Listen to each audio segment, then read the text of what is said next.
Hello everyone, in this video we are going to discuss about the class 7th chapter number 1 of your history textbook, that is Introduction Tracing Changes Through 1000 Years. So इस chapter के हम exercise solutions को इस video में हम discuss करने वाले हैं. So स्टार्ट करते हैं without wasting any further time. Okay, so the first question is, who was considered a foreigner in the past? Past में फॉरेनर किसे कहा जाता था? ठीक है. So who was considered a foreigner in the past? So according to medieval period के हिसाब से क्या होता था? Any stranger who did not belong to a certain society or culture and was not a part of that particular village was regarded as a foreigner. मतलब कि कोई भी ऐसा इंसान, कोई अजनबी जो कि क्या है, किसी भी पर्टिकुलर किसी भी सोसाइटी या कल्चर का पार्ट नहीं है, ठीक है, किसी गांव के सोसाइटी और कल्चर का पार्ट नहीं है, उसे ही हम फॉरेनर कहते थे. फॉर एग्जाम्पल जैसे कि एक सिटी का ड्वेलर है, ठीक है, वो क्या होगा कि उसको क्या बोलते हैं, फॉरेस्ट ड्वेलर, ठीक है, और वो भी क्या माना जाएगा, फॉरेनर माना जाएगा. क्यों माना जाएगा? क्योंकि अगर क्या है, दो लोग हैं, ठीक है, वो उसी गांव के हैं, ठीक है, तो उनको हम फॉरेनर्स नहीं बोलेंगे, ठीक है, चाहे वो क्या है, अलग अलग रिलीजन्स के हैं, रिलीजियस बिलीव्स के हैं, या अलग अलग कास्ट बैकग्राउंड के हैं, या अलग अलग डिफरेंट रिलीजियस के हैं, या कास्ट बैकग्राउंड में उनका डिफरेंट है, तभी भी हम उन्हें फॉरेनर नहीं बोलेंगे. बट अगर कोई बाहर से आता है जिसका कल्चर और जिसकी सोसाइटी हम बोल सकते हैं वैसी ना हो, ठीक है, तो उसे हम क्या बोलते हैं, फॉरेनर बोलते थे मिडिवल पीरियड में. ओके, नेक्स्ट आते हैं क्वेश्चन नंबर 2 की तरफ. दैट इज आपका क्या करना है, स्टेट वेदर ट्रू और फॉल्स बताना है. First question is, we do not find inscriptions for the period after 700. यानी कि हमें इंस्क्रिप्शंस नहीं मिलते हैं 700 पीरियड के बाद, ठीक है. सो ये क्या है, बिल्कुल फॉल्स, ठीक है. Next one is, the Marathas asserted there political importance during this period. जो मराठास थे उन्हें असर्ट किया था अपने पॉलिटिकल इंपॉर्टेंस को इस टाइम के ड्यूरिंग या पीरियड के दौरान. So that is true. Next is, forest dwellers were sometimes pushed out of their land with the spread of agricultural settlements. जो फॉरेस्ट ड्वेलर्स थे उनको कई बार क्या जाता था, उनको उनकी ज़मीनों से क्या हटा दिया जाता था, किसके साथ, जैसे जैसे एग्रीकल्चरल सेटलमेंट्स बढ़ती थी. That was true. Next is, Sultan Ghiyasuddin Balban controlled Assam, Manipur and Kashmir. तो जो सुल्तान थे घियासुद्दीन बलबन, उन्होंने क्या कंट्रोल किया था, असम को, मणिपुर को और कश्मीर को. दैट इज फॉल्स, ठीक है. Next we move forward towards question number 3, that is your fill in the blanks. First one is, archives are the places where dash are kept. तो आर्चीव्स कौन सी प्लेसेस होती थी, जहाँ पे मैन्यूस्क्रिप्ट्स को रखा जाता था, ठीक है. Next is, dash was the 14th century Chronicle, ठीक है. तो आपको बताना है, तो कौन, जियाउद्दीन बरानी, ठीक है, ये आपका करेक्ट आंसर हो जाएगा, ठीक है. ठीक है, आपको क्या दे रखे हैं, 4 ब्लैंक्स दिए हैं एंड, और उसके बाद एक और ब्लैंक दिया है. Were some of the new crops introduced into the subcontinent during this period. इस टाइम के दौरान कौन कौन सी क्रॉप्स थी, तो पोटैटोज, कॉर्न, चिलीज, टी और कॉफ़ी, ठीक है. नेक्स्ट क्वेश्चन है question number 4, that is, list some of the technological changes associated with this period. इस दौरान जो ये टाइम था, उस टाइम पे कौन कौन से टेक्नोलॉजिकल चेंजेस आए, टेक्नोलॉजी में क्या क्या चेंजेस आए थे उस टाइम पे, आपको वो बताना है, ठीक है. मैंने कोशिश की है कि आंसर्स की लेंथ हम थोड़ी सी शॉर्ट रखें. ये आपका आंसर है, क्या क्या हुआ था, ये कुछ टेक्नोलॉजिकल चेंजेस थे जो कि इस पीरियड में हुए थे. पहला, the Persian wheel in irrigation के लिए पर्शियन व्हील का यूज़ होना. उसके अलावा स्पिनिंग व्हील का यूज़ होना, किस में, वीविंग में. और फायर आर्म्स का यूज़ होना कहाँ, कॉम्बैट में, ठीक है. सो ये क्या था, ये कुछ टेक्नोलॉजिकल चेंजेस थे उस पीरियड के दौरान, ठीक है. नेक्स्ट आते हैं हम क्वेश्चन नंबर अपने 5th, that is, what were some of the major religious developments during this period. इस टाइम के दौरान पे क्या कुछ मेजर रिलीजियस डेवलपमेंट्स हुए थे पीरियड के दौरान पे, ठीक है. इससे पहले वाला क्या पूछा था, टेक्नोलॉजिकल डेवलपमेंट्स, ठीक है, और अब क्या पूछ रहा है, रिलीजियस डेवलपमेंट्स. तो क्या क्या रिलीजियस डेवलपमेंट्स हुए इस पीरियड के दौरान, हम देखेंगे क्या होने लगा. सबसे पहले वर्कशिप ऑफ न्यू डाइटीज़, ठीक है, तो न्यू डाइटीज़ का वर्कशिप होना स्टार्ट हो गया। उसके अलावा बड़े बड़े क्या होने लग गए, मंदिर बनने लग गए। उसके अलावा क्या हुआ, ब्राह्मण्स जो थे उनकी इम्पोर्टेंस बढ़ गई, ठीक है। भक्ति की शुरुआत हुई और कुरान भी आई किसमें, इंडिया में, ठीक है। सो ये कुछ क्या थे, रिलीजियस डेवलपमेंट्स थे। क्या क्या थे तो आपको याद रखना है, वर्कशिप होने लगी नई डाइटीज़ की। उसके अलावा रॉयल टेम्पल का कंस्ट्रक्शन होने लगा। फिर ब्राह्मण्स की इम्पोर्टेंस बढ़ गई थी, भक्ति का इमर्जेंस हुआ, मतलब भक्ति की शुरुआत हुई, ज़्यादा लोग भक्ति में मानने लगे। और उसके बाद क्या हुआ, कुरान भी आए इंडिया में, ठीक है। सो ये क्या थे, रिलीजियस चेंजेस थे या डेवलपमेंट्स बोल सकते हैं हम इस पीरियड के दौरान। Next is question number 6, that is in what ways has the meaning of the term Hindustan changed over centuries. मतलब जैसे बहुत टाइम के साथ, अगर हम टाइम के साथ देखें तो जो मीनिंग था हिंदुस्तान शब्द का वो कैसे बदला, वो आपको बताना है, ठीक है। तो हमें पता है कि The term Hindustan has undergone significant changes in meaning over centuries। मतलब टाइम के साथ साथ क्या हुआ, बहुत ज़्यादा चेंजेस आए किसमें, हिंदुस्तान के मीनिंग में। कैसे, सबसे पहले अगर हम बात करें, आज तो हम उसको क्या बोलते हैं, इंडिया बोलते हैं, है ना। 13th सेंचुरी में उसे क्या बोला जाता था, मिन्हाज सिराज, ठीक है। तो क्या बोला जाता था, 13th सेंचुरी में हिंदुस्तान को बोला जाता था मिन्हाज सिराज, जो कि क्या होता था, वो दिल्ली के जो सुल्तान की टेरिटरीज थी उनको बताने के लिए, उनको डिस्क्राइब करने के लिए यूज़ किया जाता था, ठीक है। फिर क्या हुआ, जो अमीर खुसराव थे, ठीक है, कौन, आमिर खुसराव ने क्या यूज़ किया, उन्होंने एक वर्ड यूज़ किया हिंद।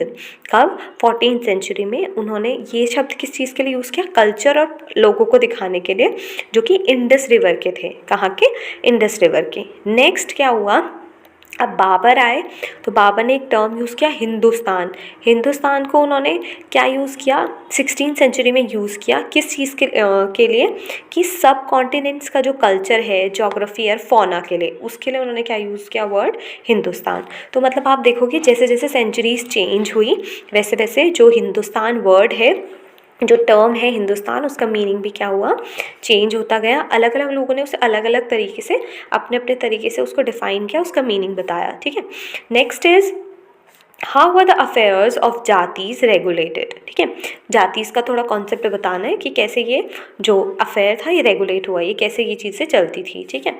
तो answer number 7, that is the affair of jatis were regulated by an assembly of elders known as Jati Panchayat, but jatis were also required to follow the rules of their village।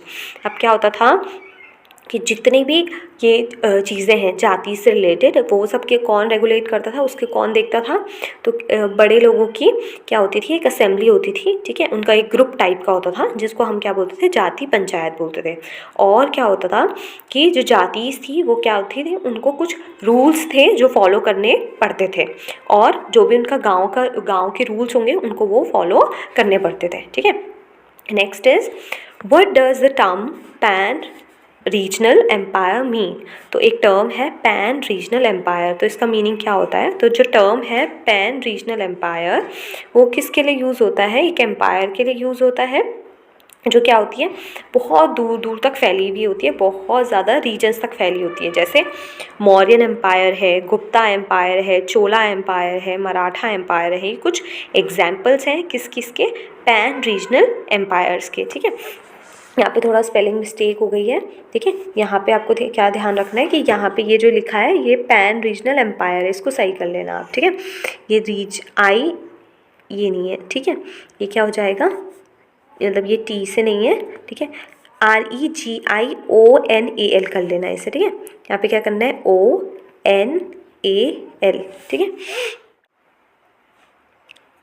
Okay, question number 9 की तरफ देखते हैं। Question क्या पूछ रहा है, what are the difficulties historians faced in using manuscripts. Manuscript को use करने के लिए हिस्टोरियंस को क्या डिफ़िकल्टी आई, उनको क्या क्या कठिनाइयों का सामना करना पड़ा, या क्या उनको प्रॉब्लम्स आती थी, आपको कुल मिला के ये बताना है। ठीक है। तो हमें क्या देखना है कि हिस्टोरियंस को क्या क्या प्रॉब्लम आई इस पीरियड के टाइम पे।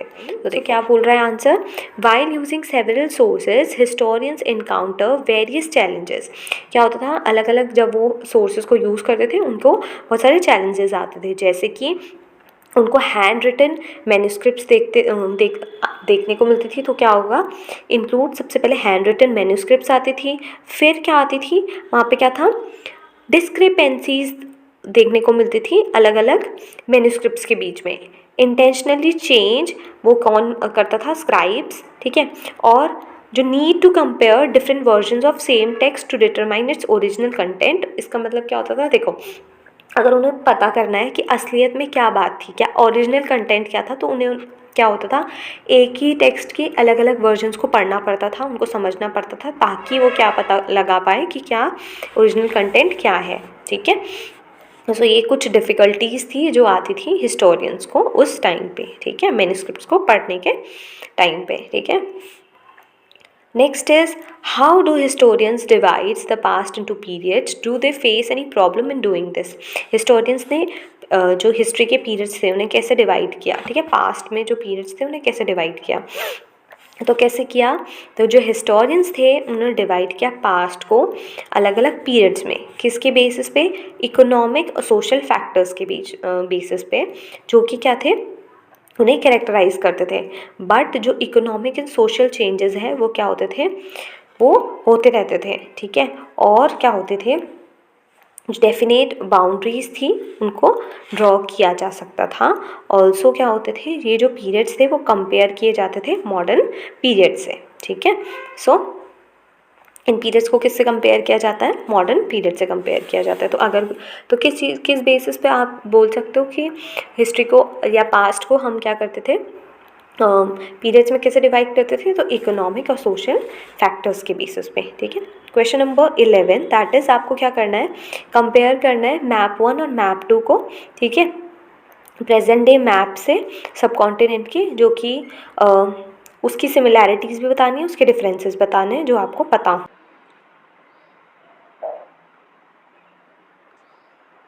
सो आंसर नंबर 11 देखते हैं। तो जो एनसीईआरटी की टेक्स्ट बुक है इसमें आपको 2 मैप्स देखने को मिलेंगे, मैप 1 और मैप 2, ठीक है, जो कि क्या दिखाते हैं, जो इंडियन सब कॉन्टिनेंट को दिखाते हैं अलग अलग पॉइंट्स में, पॉइंट ऑफ टाइम में। मैप 1 जो है वो किसने क्रिएट किया, अरब्स ने, ठीक है। अरब के जोग्राफर थे कौन, अल इरीदिशी, ठीक है, इद्रिशी, ठीक है, अल इद्रिशी, कब, 1154 सीई में, जो कि क्या है, डिटेल सेक्शन है जिसमें क्या है, उसके जो उनके जो बड़ा सा वर्ल्ड मैप था उसका एक डिटेल सेक्शन है। उसी से अलग क्या बोल सकते हैं हम कि मैप 2 जो था वो ड्रॉ किया गया था फ्रेंच कार्टोग्राफर ने, ठीक है, 1720 में, कब, लगभग 600 ईयर्स पहले, ठीक है, मतलब इस मैप के लगभग 600 ईयर्स बाद। सो नेक्स्ट क्या हुआ कि जबकि जो दोनों मैप्स हैं उनमें क्या आता है, सेम एरिया के बारे में बताया गया है, ठीक है, और उनमें तो कुछ कुछ डिफरेंसेस भी हैं। जो मैप 1 है वो डिस्प्ले करता है साउथ इंडिया को पोजीशन में नॉर्थ इंडिया के, ठीक है, और जो श्रीलंका है वो ऊपर है, और जो फीचर्स हैं, ठीक है, फीचर्स हैं, प्लेसेस हैं, ठीक है, किसमें, अरेबिक में, जैसे कि कनौज, ठीक है, वो क्या है, कन्नौज है अब उत्तर प्रदेश में। मैप 2 में क्या है, आप देखोगे वहाँ पे क्या है, ज़्यादा फैमिलियर रिप्रेजेंटेशन दे रखी है और ज़्यादा डिटेल्ड आपको कोस्टल एरियाज दिखने को मिलेंगे, ठीक है। तो वहाँ पे क्या है, जो भी चेंजेस भी आ रखे हैं सब कॉन्टिनेंट में उनमें भी उन्हें दिखाया गया है, ठीक है, जो भी टाइम के साथ जो जो चेंजेस आए उनको भी वहाँ पर डिस्कस किया गया है। Next is question number 12, that is आपको क्या करना है, पहले क्वेश्चन पढ़ लेते हैं ढंग से। Find out where records are kept in your village और सिटी। आपको क्या करना है, रिकॉर्ड्स देखने कहाँ रखे जाते हैं आपके विलेज में, सिटी में, कौन लिखता है इन रिकॉर्ड्स को, और क्या वो आर्चीव्स हैं, और उनको मैनेज कौन करता है, किस टाइप के डॉक्यूमेंट्स को स्टोर किया गया है वहाँ पर, और जो लोग हैं ना वो कौन लोग हैं जो उसे यूज़ करते हैं, ठीक है। तो हमारी सिटी में भी क्या करते हैं, आप इस क्वेश्चन को तो आप अपने अकॉर्डिंग लिख सकते हो, ठीक है। तो जो रिकॉर्ड्स हैं उनको रखा जाता है हमारी सिटीज़ में कैसे, आर्चीव्स के तौर पे, ठीक है। आर्चीव्स पे। तो जो ये रिकॉर्ड्स होते हैं उसको लिखा जाता है, ऑफिशियल्स से लिखते हैं, कौन? रेवेन्यू डिपार्टमेंट के ऑफिशियल्स से लिखते हैं, ठीक है। और क्या होता है, जो इंचार्ज होता है आर्चीव्स या डेप्यूटी डायरेक्टर होता है आर्चीव्स का, वो मैनेज करता है इन रिकॉर्ड्स को। और किसको? जो रेयर मैन्यूस्क्रिप्ट्स होते हैं, गवर्नमेंट रिकॉर्ड्स होते हैं, और भी बहुत सारी वैल्यूएबल बुक्स वगैरह वो भी स्टोर की जाती है वहाँ पे। स्कॉलर्स, रिसर्चर्स, गवर्नमेंट ऑफिशियल्स इनको यूज़ करते हैं, ठीक है। सो ये थे आपके exercises solutions of class 7 chapter number 1 of your history textbook. So अगर आपको कोई भी डाउट है आप कमेंट सेक्शन में पूछ सकते हो। Thank you so much for watching this video. Make sure to like, share, comment and subscribe to the channel. Thank you everyone.